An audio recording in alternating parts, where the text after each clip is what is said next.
अस्सलाम वालेकुम, welcome to Mehboob TV Oman news. उम्मीद करते हैं कि आप तमाम दोस्त खैरियत से होंगे। मकसूद खान भाई इंडिया से लिखते हैं कि महबूब भाई, अगले माह मेरा 2 साल का जो कॉन्ट्रैक्ट है वो ख़त्म होने जा रहा है, तो क्या मैं वापस इंडिया में जाने के बाद नए वीज़े पर नई कंपनी में सल्तनत ऑफ ओमान के अंदर इंटर हो सकता हूँ या नहीं? क्या जाने से पहले कैंसिल पेपर साथ लेकर जाना ज़रूरी है? अपना पहला वीज़ा जो है उसको कैंसिल करवाना ज़रूरी है या नहीं है? तो मकसूद खान भाई साहब के सवाल का जवाब देने से पहले तमाम नए आने वाले दोस्त अब आपसे गुजारिश करेंगे, इस वीडियो को लाइक करें, यूट्यूब चैनल महबूब टीवी को सब्सक्राइब करना ना भूलें और साथ लगे बेल के आइकन को लाजमी प्रेस करें ताकि मेरी हर आने वाली नई वीडियो का नोटिफिकेशन जो है आपको बर वक्त मिलता रहे और आप रह सकें ओमान न्यूज़ से हर लम्हा बाखबर। जी मकसूद खान भाई साहब, आप बिल्कुल नई कंपनी के अंदर नए वीज़े के ऊपर सल्तनत ऑफ ओमान के अंदर इंटर हो सकते हैं, मगर अख्तियातन जो है वो ज़रूरी है कि आप अपना पहला वीज़ा कैंसिल करवा कर वापस जाएं और कैंसिल पेपर जो है वो ज़रूर अपने साथ लेकर जाएं। इंशाल्लाह आपको कोई प्रॉब्लम नहीं होगी, आपको एनओसी की ज़रूरत नहीं रहेगी, आपको पुराने स्पॉन्सर की भी ज़रूरत नहीं रहेगी और आप बगैर किसी स्पॉन्सरशिप के नए स्पॉन्सर के पास अपना वीज़ा जो है वो शिफ्ट कर सकते हैं। नई कंपनी के अंदर नए वीज़े के ऊपर आप सल्तनत ऑफ ओमान के अंदर आ सकते हैं।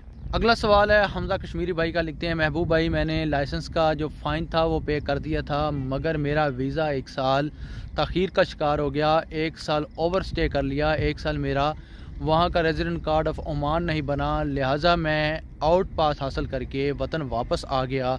अब मैं दोबारा अपना फ़ाइन जो है वो 1 साल का कैसे पे करूं और क्या मैं सल्तनत ऑफ ओमान के अंदर वापस आ सकता हूं या नहीं आ सकता? हमज़ा कश्मीरी भाई को इंशाल्लाह उनके सवाल का जवाब देते हैं। आप तमाम दोस्त इस वीडियो को लाइक कर दें और अपने दोस्त साहब तक शेयर कर दें। देखिए मेरे प्यारे भाई हमज़ा, सबसे पहले अगर आपके पास अपने पुराने अरबाब यानी कि आपका जो स्पॉन्सरशिप था उसका राब्ता नंबर है, कंटेंट नंबर है, तो आप फ़ौरन से पहले उससे राब्ता करें। अगर वो चाहे आपका अरबाब, चाहे आपका स्पॉन्सर जो है वो चाहे आपको वापस बुलाना सल्तनत ऑफ ओमान के अंदर, तो वो कुछ भी करके आपका फ़ाइन पे करके या आपको किसी भी तरीके से वो नया वीज़े के ऊपर सल्तनत ऑफ ओमान के अंदर वापस बुला सकता है। अगला सवाल है सईद मुल्ला जान भाई, लिखते हैं कि मेरे पास छोटी गाड़ी का लाइसेंस मौजूद है, तो क्या सल्तनत ऑफ ओमान के अंदर मुझे किसी अच्छी कंपनी में या किसी भी कंपनी में जॉब मिल सकती है, मुलाजमत मिल सकती है या नहीं मिल सकती? देखें मुल्ला जान भाई साहब, छोटी गाड़ी का जो लाइसेंस होता है, जो लाइट व्हीकल लाइसेंस होता है, ये आपके अपने पर्सनल इस्तेमाल के लिए होता है। आप अपने तौर पर छोटी गाड़ी जो है वो चला सकते हैं। अगर आपके पास अपनी गाड़ी है तो भी आप चला सकते हैं। अगर आप किसी कंपनी के अंदर काम कर रहे हैं, किसी कंपनी के अंदर जॉब कर रहे हैं, तो भी आप उस लाइसेंस के ऊपर उस कंपनी की गाड़ी इस्तेमाल कर सकते हैं, चला सकते हैं।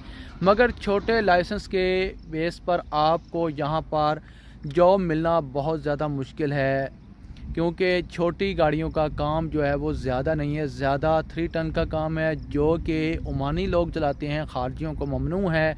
उसके अलावा हैवी व्हीकल्स आ जाते हैं जैसा कि ट्रक, ट्रेलर और ETC, तो इनके लिए हैवी लाइसेंस की ज़रूरत होती है। तो आपको छोटे लाइसेंस के बेस के ऊपर जॉब मिलना जो है वो बहुत ज़्यादा मुश्किल है। उम्मीद करता हूँ कि आज की ये छोटी सी वीडियो मेरी इन्फॉर्मेशन की आपको पसंद आई होगी। पसंद आई है तो लाइक कर दें, शेयर कर दें इस वीडियो को। अगर आप कोई सवाल पूछना चाहते हैं तो कमेंट सेक्शन में सवाल पूछ सकते हैं।